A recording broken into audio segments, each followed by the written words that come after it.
Hi అండి, అందరికీ నమస్కారం. Welcome back to my channel. ఈరోజు రెసిపీలోకి ఉన్నట్లయితే చేపల పులుసుని ఈజీగా ఈ విధంగా చేసుకోవాలి. మరి దీనికోసం 800 గ్రామ్స్ ఫిష్ని ఈ విధంగా నీట్గా వాష్ చేసుకొని తీసుకోవాలంటే 30 గ్రామ్స్ చింతపండు, అలాగే 2 మీడియం సైజ్ టమాటా, 2 మీడియం సైజ్ ఉల్లిపాయలు, 3 పచ్చిమిర్చి, అలాగే దాల్చిన చెక్క, లవంగాలు, అల్లం, వెల్లుల్లి ఇవన్నీ యాడ్ చేసుకొని గ్రైండ్ చేసుకొని ఉంచుకోవాలి. ఒకసారి పెట్టుకొని సర్వ హీట్ అయిన తర్వాత ఇందులో 20 గ్రామ్స్ ఆయిల్ని యాడ్ చేసుకోవాలంటే 5 గరిటెల నూనెని యాడ్ చేసుకోవాలి. ఆయిల్ హీట్ అయిన తర్వాత ఆవాలు, జీలకర్రని యాడ్ చేసుకొని అవి చిట్టుపట్లాడిన తర్వాత కట్ చేసి పెట్టుకున్నటువంటి ఉల్లిపాయ, పచ్చిమిర్చిని కూడా యాడ్ చేసుకొని ఒకసారి మిక్స్ చేసుకొని ఇవి కొంచెం బాగా వేయించుకున్న తర్వాత ఇందులో కరివేపాకుని కూడా యాడ్ చేసుకొని ఒకసారి బాగా వేయించుకోవాలి. ఈ విధంగా వేయించుకున్న తర్వాత ఇందులో టమాటాని కూడా యాడ్ చేసుకోవాలి. టమాటా ఈ స్టేజ్లో యాడ్ చేసుకోవడం వల్ల టమాటా మంచిగా వేగి కర్రీకి మంచి థిక్నెస్ అనేది రావడం జరుగుతుంది. ఈ విధంగా మంచిగా టమాటాని వేయించుకోవాలి.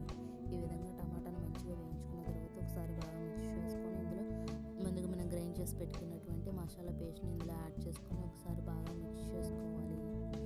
ఈ విధంగా స్లో టు మీడియం ఫ్లేమ్ మీద పచ్చివాసన పోయేంత వరకు కూడా మంచిగా వేయించుకోవాలి. ఈ విధంగా వేయించుకున్న తర్వాత ఇప్పుడు ఇందులో టేస్ట్కి సరిపడినంత స్పైసెస్ అనేవి యాడ్ చేసుకోవాలి. రుచికి సరిపడినంత ఉప్పు, అలాగే 1/2 టేబుల్ స్పూన్ పసుపు, అలాగే కారం అనేది ఎవరి టేస్ట్కి తగ్గట్టుగా ఇక్కడైతే నేను 4 స్పూన్ల కారాన్ని యాడ్ చేశాను. ఈ విధంగా కారాన్ని కూడా యాడ్ చేసుకొని ఇవన్నీ కూడాను ఒకసారి బాగా మిక్స్ చేసుకోవాలి. ఈ విధంగా మిక్స్ చేసుకున్న తర్వాత దీనిని మరి కాసేపు ఆయిల్లో బాగా వేయించుకోవాలి. ఈ విధంగా వేయించుకున్న తర్వాత మనం చింతపండు నీళ్ళని అనేవి యాడ్ చేసుకోవాలి.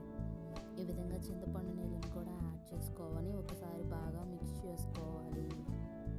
ఈ విధంగా మిక్స్ చేసుకున్న తర్వాత మరి కాసిన నీళ్ళని కూడా యాడ్ చేసుకొని ఈ వాటర్ని బాయిల్ అవ్వనివ్వాలి.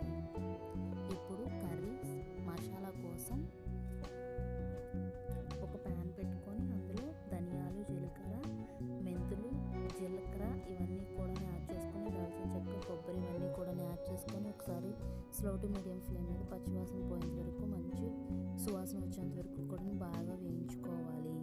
ఈ విధంగా వేయించుకొని పౌడర్ ప్రిపేర్ చేసుకొని ఉంచుకోవాలి. ఈ విధంగా వాటర్ బాయిల్ అయిన తర్వాత నీట్గా వాష్ చేసి పెట్టుకున్నటువంటి చేప ముక్కలను ఇందులో యాడ్ చేసుకోవాలి. ఈ విధంగా యాడ్ చేసుకోవాలి.